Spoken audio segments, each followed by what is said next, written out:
सबन को पता है कि आज हमारे राष्ट्रीय कांग्रेस पार्टी का स्थापना दिवस है। उसके उपलक्ष्य में जो कि हमारी पार्टी हम लोग 141वां स्थापना दिवस मना रहे हैं, उसके उपलक्ष्य में भी ये कार्यक्रम रखा गया था। साथ ही साथ अपन को पता है कि हमारी जीवन दाहिनी अरावली पर्वत श्रृंखला है, उसको ख़त्म किया जा रहा था। उसकी परिभाषा चेंज की जा रही है। एक गलत परिभाषा के तहत 100 मीटर तक अरावली श्रृंखला को पर्वत श्रृंखला नहीं मानी है। तो ऐसी जो परिभाषा दी गई है और वर्तमान सरकार बीजेपी सरकार ने इसका मैं मानता हूं कि ये समर्थन कर रही है, इसका हम पुरजोर से विरोध करते हैं।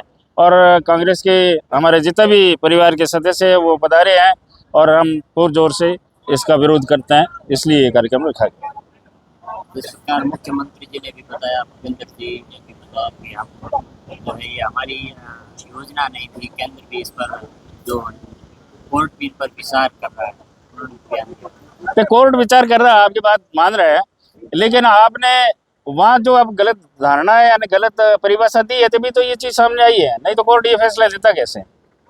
अब यदि मैं तो अपील करता हूँ राजस्थान सरकार नहीं, देखिए जो भी पर्यावरणविद हो, चाहे फॉरेस्टर विभाग हो, चाहे और कोई संस्था हो, जिन्होंने सर्वे किया होगा और उसके तहत ये परिभाषा दी, तभी तो ये चीज़ हो रही है।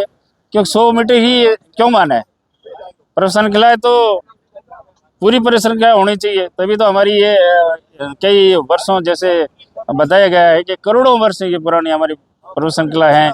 हमें हर तरीके की, चाहे पर्यावरण हो, चाहे हमारे ईंधन की बात हो, चाहे पानी की बात हो, जंगल की बात हो, ये हमारा अभ्यारण्य है, वो सब ही तो अरावली पर्वत श्रृंखला के अंदर ही निहित है।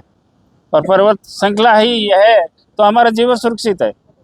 हम जिस सिवाना में जो सह्याद्री सिवाना का भाग है और मुगलसर की पहाड़ी अरावली का हिस्सा है, और जो राष्ट्रपति भवन बना हुआ है वो भी रायसीना हिल्स की अरावली की श्रृंखला पर बना हुआ है। तो माननीय राष्ट्रपति महोदय से मैं अपील करता हूँ कि आपका भवन भी उस जगह बना हुआ है, तो आप कृपया पुनर्विचार करवाने की कृपया कराएंगे, कोर्ट को निर्देशित करावें कि ये परिभाषा गलत है और इसको सुरक्षित करें।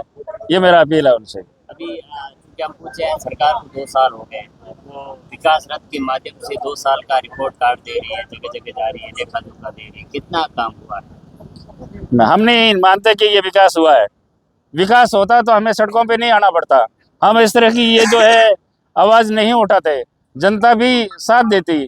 लेकिन आज स्थिति बहुत गंभीर है। जब आप नरेगा का नाम चेंज करके जो गरीबों को और ज़रूरतमंद लोगों को, जिनका कोई सहारा नहीं है, केवल एक नरेगा सहारा थी, उसको भी आप ख़त्म कर रहे हैं, तो विकास कहाँ है? मैं तो ये मानता हूँ कि भले ये गाड़ी खड़ के बना दो, उस चित्र लगा दो और घूमते रहो और बता दो कि हमारा विकास हुआ है। हम लोग तो नहीं मानते कि आपके विकास हुआ है। विकास केवल आपके कहने से या गाड़ियों के चलने से, ना बदलने से नहीं होता है। आपको तो केवल धरातल पे काम करना होगा, तभी विकास माना जाएगा। जी भी कह रहे हैं कि कांग्रेस को जी राम जी से दिक्कत है, नाम से दिक्कत है, काम तो वही कर रहे हैं। मैं आपसे बताना चाहूँगा कि मैं भगराम हूँ, राम मेरे नाम बसा हुआ है, तो हम कैसे मानते हैं राम के प्रति हम कैसे गलत है? जी तो सबके सामने लगा हुआ है, लेकिन हम मानते हैं कि एक महात्मा गांधी जिसने देश आज़ाद कराया, बलिदान दिया, एक ही आवाज़ पर पूरे लोग इकट्ठे हो जाते थे और उन्होंने नारा था कि देश को आज़ाद कराने का और देश को संविधान देने का। तो उन्होंने जो किया तो एक नाम दिया गया था महात्मा गांधी नरेगा।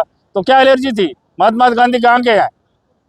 मैं उनसे सवाल पूछना चाहता हूँ कि महात्मा गांधी गुजरात के ही है, आप दोनों गुजरात के हो, तो महात्मा गांधी से एलर्जी क्यों?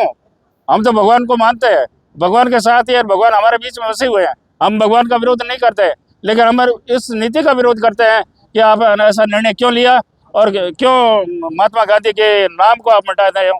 महात्मा गांधी का जो अस्तित्व है पूरे भारत में नहीं, कई देशों में मूर्तियां स्थापित है, महात्मा गांधी को याद किया जाता है। तो आप उनसे एलर्जी क्यों करते हो? उनसे क्यों खिलाफ हो? क्यों उनका नाम मिटा रहे हो?